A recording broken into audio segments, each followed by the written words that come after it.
নমস্কার বন্ধুরা, sleeping bird dream চ্যানেলে তোমাদের সবাইকে স্বাগত। আজ কোনো কুশি কাটার ভিডিও নয়, আজ নিয়ে চলে এসেছি একটা হাতে তৈরি করা ডিজাইন করা ব্লাউজের ভিডিও। যে কোনো পুজোতে তোমাদেরও যদি এমন সুন্দর একটা ব্লাউজ রাখতে চাও, তাহলে এই ভিডিওটা দেখে তোমরা খুব সহজেই নিজের জন্য অথবা অন্য কারোর জন্য এরকম একটা সুন্দর ডিজাইনের ব্লাউজ তোমরা করতে পারো। দেখো, আমি একটা লাল রঙের ব্লাউজ নিয়েছি। সেই ব্লাউজটার উপরে আমি পেন্সিল দিয়ে যে কোনো একটা ডিজাইন আমি প্রথমে এঁকে নিয়েছি, তাহলে আমাদের ফেব্রিকটা দিয়ে রং করতে সুবিধা হবে। তোমরা যে কোনো ডিজাইন ড্র করে নিতে পারো।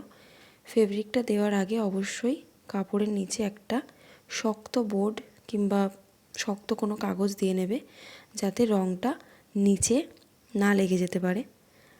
আমি 0 সাইজের তুলি নিয়েছি আর সাদা রঙের ফেব্রিক নিয়েছি। যেহেতু আমি লাল রঙের ব্লাউজের উপরে কাজ করেছি, তাই সাদা ফেব্রিকটাই বেশি মানিয়েছে।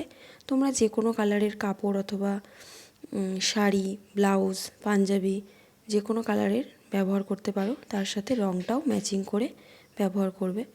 দেখো, আমি ব্লাউজের হাতাটাতে ডিজাইন করছি। ঠিক তোমরা যেভাবে যেরকম পছন্দ মতো ডিজাইন করবে সেইভাবে করে নেবে। আমি ব্লাউজের পেছনের পিঠের দিকটাতে যে ডিজাইনটা রেখেছি, হাতাতেও সেম একই ডিজাইন রেখেছি। এইভাবে একটা কাগজ ঢুকিয়ে নেবে হাতার ভেতরে, তাহলে রঙটা তোমার নিচে লেগে যাবে না।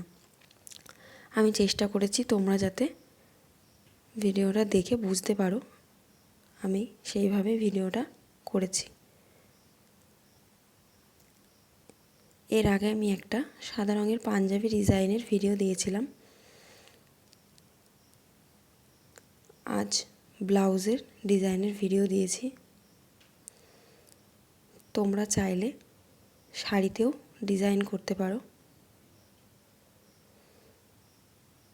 যে কোনো পুজোতে অথবা বাড়ির পুজোতে যদি নিজের হাতে ডিজাইন করা কোনো ব্লাউজ অথবা শাড়ি আমরা পরি, তাহলে খুব ভালো লাগে দেখতে, তাই তো?